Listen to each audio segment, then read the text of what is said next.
Welcome back to another episode of Georgeonsports with me, your host George. And joining me on today's show, I'm pleased to say we have Zoe John, IFAF silver medalist, defensive baller for GB and the Cardiff Valkyries. Zoe, thank you for joining the show, and how are you?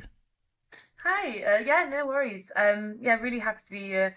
I'm just happy that it's nice weather at the moment and I can sort of enjoy something that's not Welsh rain. So yeah, just feeling really good at the moment. Nice, nice. Let's talk about. I mean, we're going to be doing a mental health special here, and it's going to be a first of a few episodes that we're doing with BAFA in cooperation with the EDI Committee. But I want to go to the nuts and bolts in terms of the sport, and that is American football. Talk to me about your introduction to the sport. So, um, I didn't really do anything sporty wise or fitness wise until I was like 20. I did mixed martial arts and I was the only woman in the gym in the club. It didn't really feel that great. And a couple of years down the line, then my friend said, "Oh, you like to hit people, right?" And I said, "Well, I suppose in some way, shape, or form." And she was setting up an American football team in Cardiff, and I had absolutely no idea about the sport. I hadn't watched it at all. But I turned up to one of their sort of taster sessions, and the coach was just really pleased to see me and my broad shoulders, apparently. And it all just sort of kicked off from there. And it was just really nice to be able to get to give that freedom and to be around a group of women that I've never really had that before. Like, I didn't have any team sports. So there was that really big sense of community for me. And then it turned out I really liked hitting people. So I adjusted to linebacker very well, as you can imagine. Um, and yeah, that's, I guess, where it started for me, in a Yeah. positive way. So, did you know much about the sport in terms of watching it? Maybe because I mean, a lot of people who weren't exposed to it but end up playing it normally say they either watch the sport a little bit, they've seen it on TV, or they had a local team nearby. Was that the case for you, or you had no info whatsoever? Oh, I had no idea. I mean, I had seen it on like, television shows growing up, like American television shows, but I had absolutely no idea what it was about. The typical things that people don't know about American football, they say colours and numbers randomly, before, snapping the ball. But no, I had absolutely no clue. But I think that was part of the fun of it because I didn't sort of have this expectation that I need to know anything. Like I thought about getting involved with rugby, but people expect you to know stuff about rugby, especially in the capital of Wales. So, yeah, it was quite liberating not knowing what I was doing and just really Yeah. taking it all in. But I had, yeah, absolutely no idea.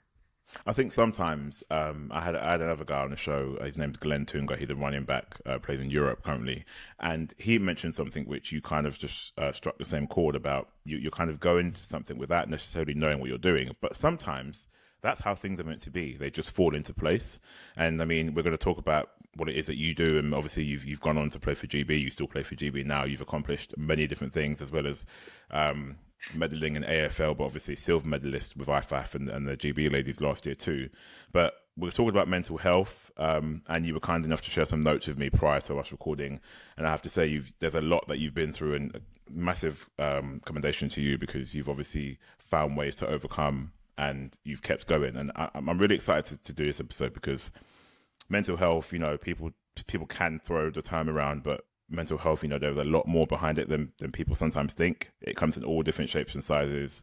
Having said that, I want to take you back to when you were younger, a young girl at school, having gone through obviously the notes and things. One of the things you mentioned was low self esteem, and it's interesting you say that because recently there's been quite a few reports about girls, they're coming out of primary school, secondary school, and just like you said, they're suffering from low self-esteem, maybe some body dysmorphia, and that can lead to many different things in terms of whether they go on to participate in sports activities or not. And it's just something that I noticed. I mean, it seemed to be a bit more prevalent, but it's good that we're having these conversations because we can shine the light on that and get the awareness out there. So talk to me about yourself as a younger girl growing up and coming across issues with self-esteem. Yeah, I mean, it's quite funny because I had always sort of realised that I was different to a lot of my friends because I was a bigger girl. Um, you know, I feel like particularly growing up in the 1990s, maybe early 2000s, like body shaming and that sort of diet culture was just everywhere. And I was made to feel different by social media, perhaps not even aimed at me, it's aimed at older women, but, young children take that on board. I think people think children are this really innocent thing, but, children critique themselves and they have this sort of self-reflection. But, teachers made me very aware of it. Other parents made me very aware of it.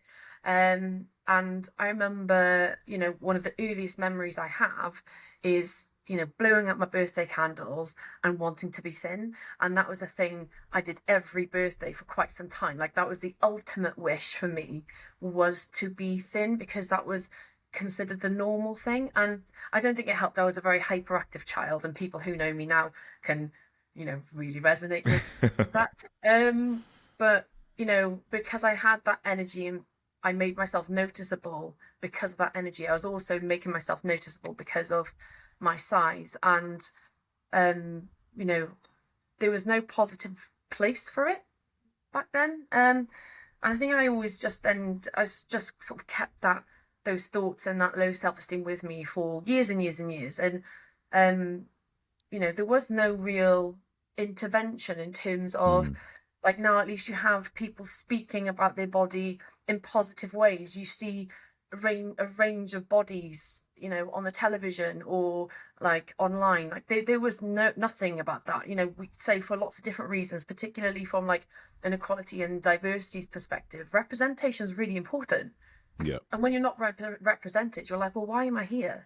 Like, where am I meant to fit in? Am I meant to feel good about myself? What options are there for me to feel good about myself?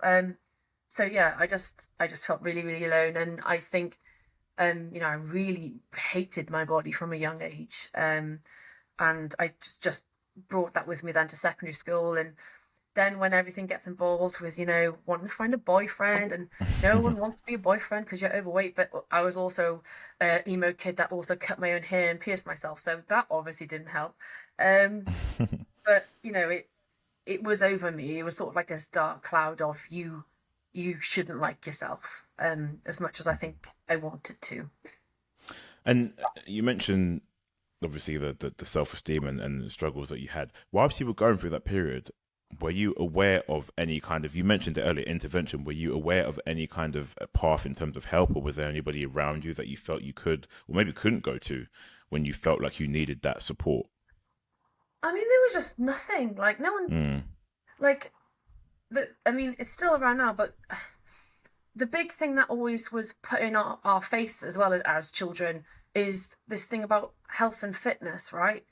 And thinness equating to health and fitness. And we had to do these food diaries, and we were shamed for, having some chocolate in the week and all these little things. And everything authority-wise, where you might go for help, like teachers or parents, not my parents necessarily, but those spaces where you would initially go out to reach help now, they were the ones sort of putting this all in our heads as well. So it was a really weird space. But no, there wasn't even talk about mental health, primary school, secondary school. And that's why, people that work in mental health are saying we need to get into primary schools, because this is where children begin to, think less of themselves or have complicated questions that aren't being answered. So no, there was just nothing really around at all.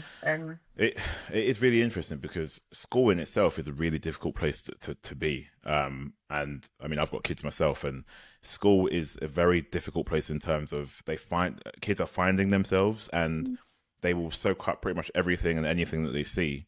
And just like you mentioned, the same authorities or organizations that are the ones who are now wanting to help and promote mental health were more than likely the same ones who were pushing the kind of agenda of look this way, be this way, whether it be for marketing or not, because at the end of the day, they're looking at money and numbers, but not realizing how that can affect people at such a young age, and how that can carry on through people's lives too. Which brings me to my next point as well, which is about weight categories in sport, something you mentioned in your notes. Now, I can resonate with this because I remember being in maybe year 5 or year 6, and I was the kid who I'd always come home with holes in my trousers, right in between my trousers, because my legs were just too big. And I'd always be that kid. I'd always go for seconds, thirds, fourth at lunch. And my mum she'd always question me, why are you the only kid who coming back with, holes in your trousers? Like, what's going on? And I just remember looking at photos thinking, oh, I don't look like the other kids. And I remember when it came to sport or anything like, for example, we had to do like a version of cross country, which is like a fitness kind of thing. And I would find every way possible to try and get out of that. And when it came to doing things like picking teams and stuff, clearly it always goes the same way. The people who are slightly more athletic, faster, they get picked first, and the people who aren't kind of get picked last. Talk to me about how that's affected you in terms of weight categories and joining in certain sports. Yeah, I think, finally starting to get into a sport. So it was about, I was about 19, 18, finally getting into the gym. I could do something about myself because, again, by that point I already had an eating disorder when I was 14, bulimia. Again, no talk about that, so I recovered on my own. All those thoughts came with me into the gym, and it sort of followed me when I wanted to start doing something interesting. So I did like Muay Thai, like Thai kickboxing on the pads, joined in with sparring, started MMA, mixed martial arts, and to compete, you obviously need to be in a weight class. And I wasn't exactly big, but I needed to lose probably like 25 kilos in order to actually think about even fighting, right? Just because there's lack of opportunities for women in those spaces generally, but it's a problem with weight category athletes, regardless. Yeah. But all my thought about of being a good, athlete is I've got to look like this person. Because, there were one or two women in fighting around that time that were absolutely phenomenal. So I thought to be a good fighter, you had to look specifically like this person. And so I just started molding myself or trying to become that way or that shape. And I think that is still a massive problem, regardless of weight categories. Is, again, it comes back to that representation, right? Like seeing different bodies doing different things. Yeah. And I was just overtraining. I wasn't really eating properly. My body was in constant pain as well as my mind, doing MMA sparring and, Muay Thai sparring 2-3 times a week on a malnourished body, as well as doing everything else in your life. You can start to think about some of the problems I had. Like I had constant heart palpitations, collapsing. I lost the sensation in my hands often as well. Okay. So you have this sort of mental I guess erosion as well as the physical in that respect. And I was just absolutely obsessed with trying to get to this certain weight, and nothing really came out of it other than my own painful, I guess, experiences, and relating to other different issues around my body and self-confidence as well. And and if you want to compete, that's all you want to do, and then realizing that you can't and might never do, it's horrible. It's a horrible feeling. But again, that's for me where I started doing like more strength training stuff, and then that's where I found American football as well. So eventually something positive, happens, but it was quite a few years of sort of being in that space of, again, not feeling good enough, always coming to this idea of, I'm not good enough, and I might be in pain, but I'm not good enough to get help either. So it was sort of like the worthiness of myself as a potential competitor, but also just as a person being in a space. So yeah, it's quite complex, I think.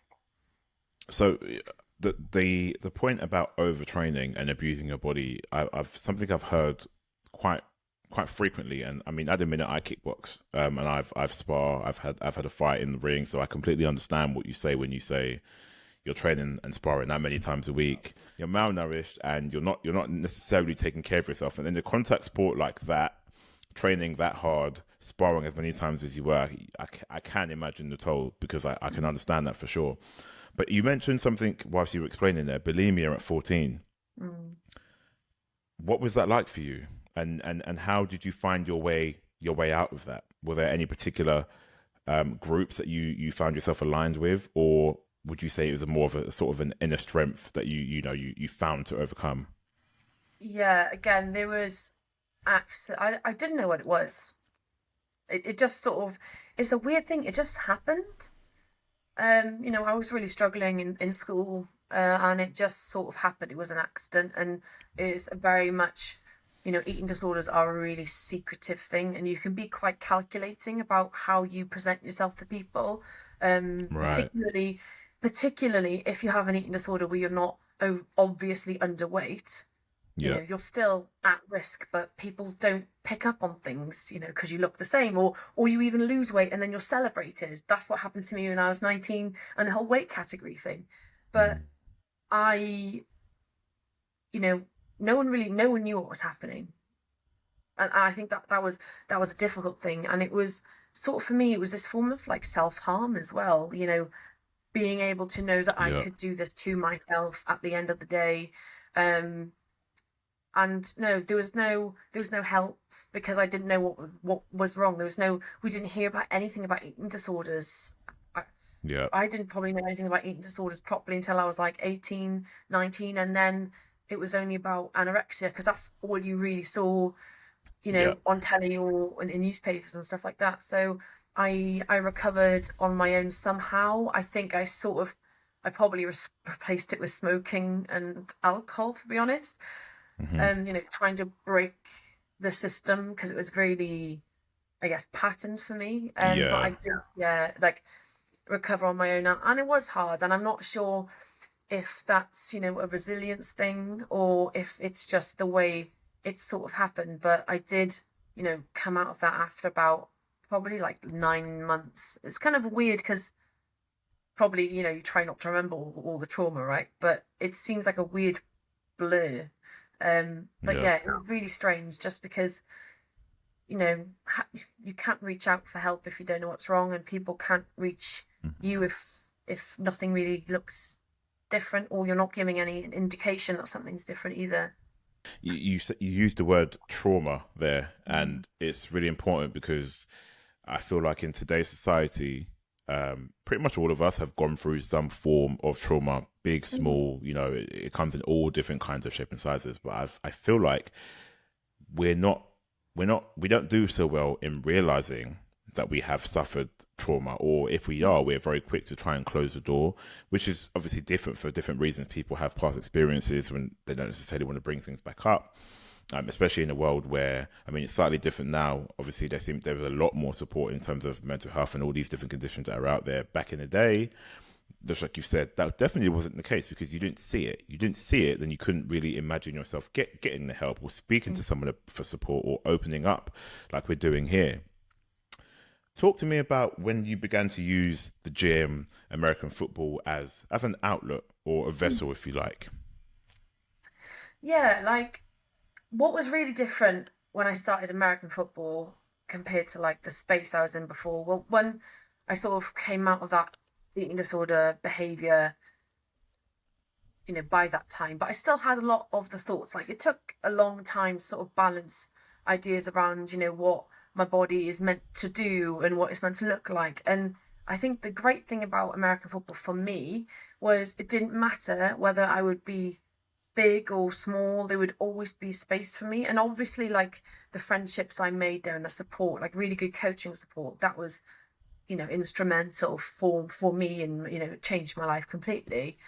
But I started to think about, like, it's not about what my body looks like, it's what I can do. And then you're thinking about all this other, like, theoretical stuff, like how to read a play. Like, that was so interesting to me. And okay, so it's about my mind as well, it's about my technical skill, it's not just how much I weigh. And I think I was so obsessed with scales, one, because of Yeah. self-worth, but also, okay, I want to fight and I'm not there, so what am I going to do? I didn't need to think about that at all. So that was, I think, that massive difference for me. um and yeah, just not feeling alone, like, it really gave me comfort. um Even if I didn't know what I was doing all the time, it was just really nice to just turn up and do stuff and feel really good about myself. It sounds like throughout your life, you've always tried to find a way to help yourself. You've always tried to find that Mm. outlet. You've always tried to find the coping mechanism, which is a credit to you, because you're almost very aware of what's going on, regardless of the fact that, a lot of these things were presented to you. Like you see one type of body and you feel like you have to be that, or you're told that you shouldn't eat this. So, it sticks in your brain. What would you say are some of your coping mechanisms when you do feel down, or when you're feeling like you're having a rough day, or your headspace isn't correct? What are your go-to things to do? I think one of the first things that comes to my head that I really stuck with when I was having those really dangerous days is just have a day. Like, don't think about what you're doing, what you've done, what you're going to do tomorrow, what you're going to do a month from now. Because I spiral a lot, right? Right. And I think about, oh, what am I going to do for this, and sometimes just going, you know what? Yeah, it is rubbish, and I feel awful, and I'm just going to try and do what I can to just get through. Just treat the next 24 hours as my priority, and then I can deal with tomorrow. And I don't think that needs to be, in such the extreme case of, if you feel like you're in danger, but, if you're having just a really, really bad day at work, just thinking about, right, I'm just going to get through these next few hours and sleep on it, and then, try to reset. For me, that was really helpful. And I think what I also find helpful is knowing that, we're always kind of going to be our worst critics, but there's other people looking at you and thinking amazing things about you. And Yeah. that's what's come to light more. The more I talk to other people, the more I talk to other players, players that I now consider family that were complete strangers like 2 years ago, you realise that loads of people are looking at you and thinking really good things about you. And when you're saying or thinking something really, really horrible about yourself, just think like, would you say that to anyone else? Yeah. No, because you respect them as a human being. So Yeah. learning to It's respect myself yeah.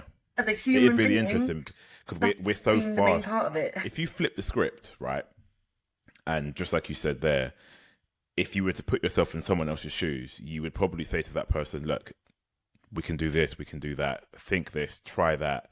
But when it's yourself, we're almost attuned and accustomed to that negative headspace sometimes, and it can be quite overwhelming. But like you said, everybody has their way out, or their outlet, or their means to cope. And so long as we're trying to do those things, that is all we can do. We can try and do those things to help ourselves. Zoe, how would your friends describe you? Chaotic golden retriever energy, I think, is usually the go-to. I think loud, caring, and loyal. I'd like to think, but overall, actually, I think positive. I know I contradict myself sometimes because after a game I'm always spiraling, but then I always want to sort of bring people up, so that's what I try to do. That's the kind of person, I want people to think of me as, is bringing people up. But yeah. And you mentioned after a game you spiral. Does that depend on whether you've had a good game, bad game, or is that just it doesn't matter? So it's something I've learned again over the last few years to sort of channel that spiraling. And again, it comes down to the worthiness of, who I am, and a lot of the criticisms I have immediately are, oh, it's because I'm big. Oh, if you miss a tackle, oh, it's just because I'm fat, and completely illogical. Like, people miss tackles. That's the game. Oh, of course. And if everyone, and this is why I say to like people that starting or are thinking, that stuff themselves. If everyone was perfect, there would be no NFL. There'd be no game. There'd be no points, because everyone would be absolutely fantastic and it would be great. Exactly. So despite logically thinking, okay, this is a technique issue, Zoe John. This is, working on your angles. Because you got there, you just didn't break down.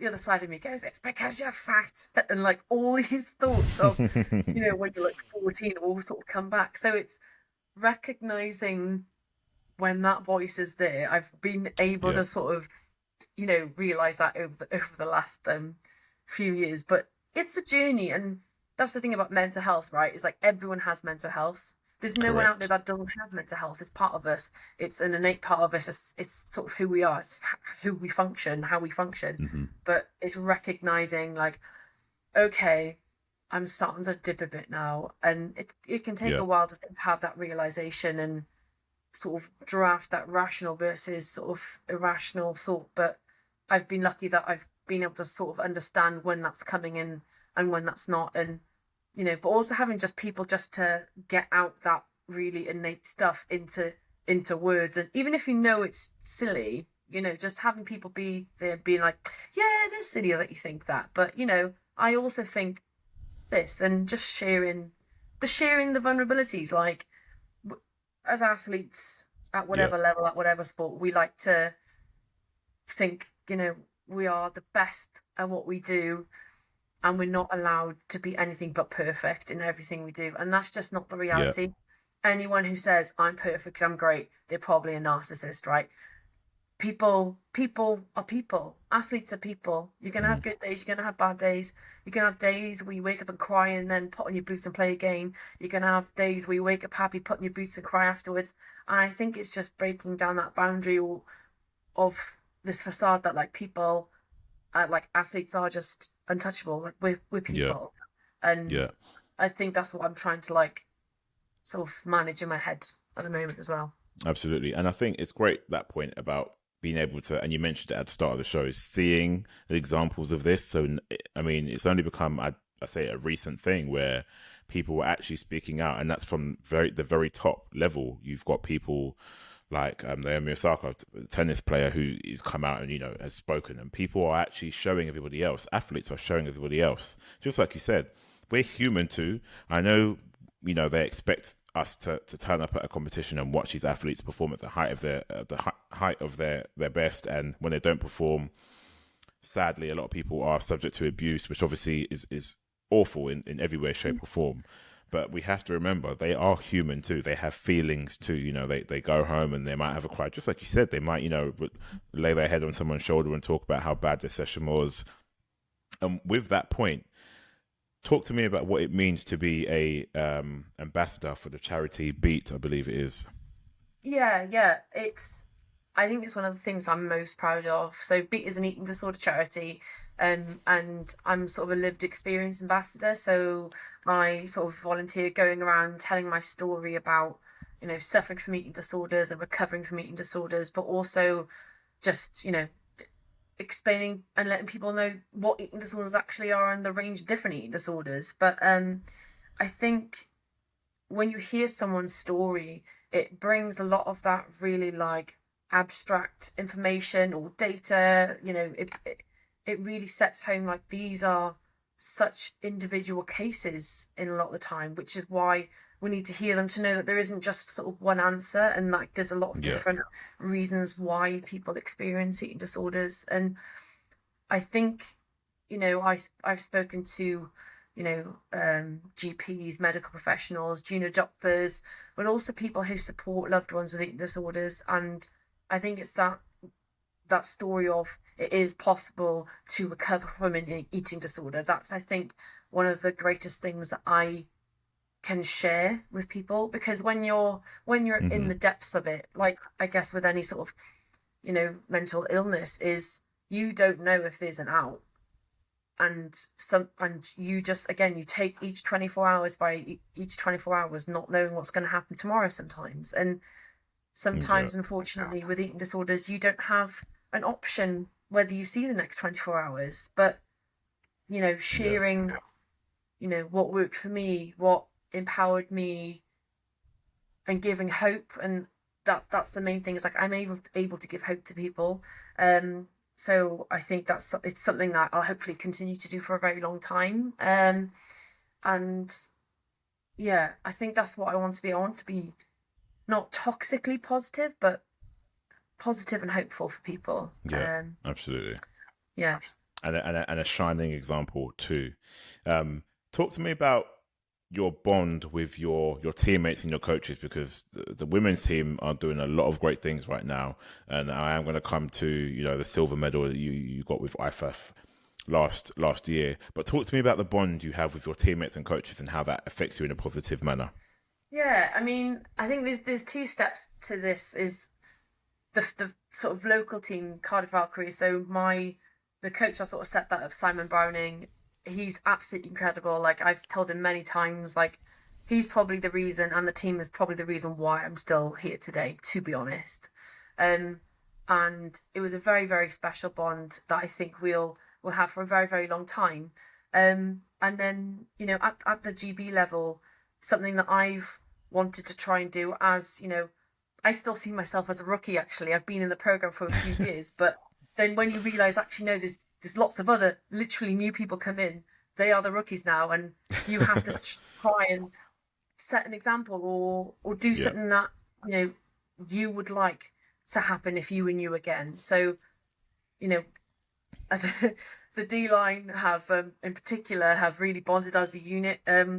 The School of Sharks. I'm not sure if anyone's seen the commentators from the Sweden game where they were told to stop talking about sharks. But that's sort of the energy we have. I actually got my shark wristband on here, which I'm sure Nice. Gaff and Raf will be very happy to see.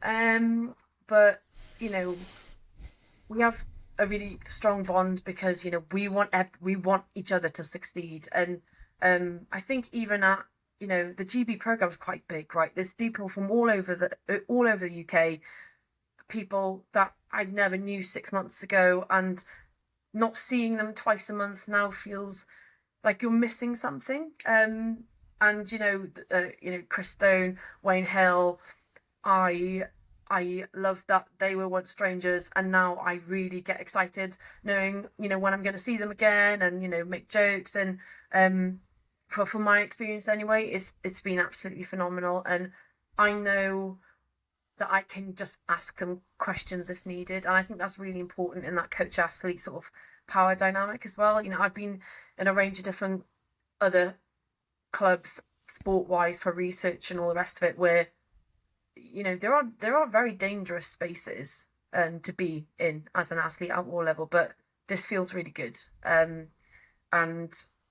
they are coaches, and these the players around me. When I'm on that field with 10 other Lions, I will do anything to make this happen, to make this play happen, or to support them, or make sure they're safe. And I'm really obviously confident that that's just going to continue to grow as the program grows. And you got like Ruby 17 snapping centers, snapping at center. You got Chloe coming on and absolutely balling it out. And there's a whole new culture that's continually growing. And I think mental health wise in particular, as athletes performing at that level, you need each other. You need each other when you're Yeah. going away, when you're having someone come into your house to try and embarrass you. You need each other to, bring each other up. For coaches as well, like players need to bring coaches up, and I think that's what we have. Yeah, Yeah. yeah.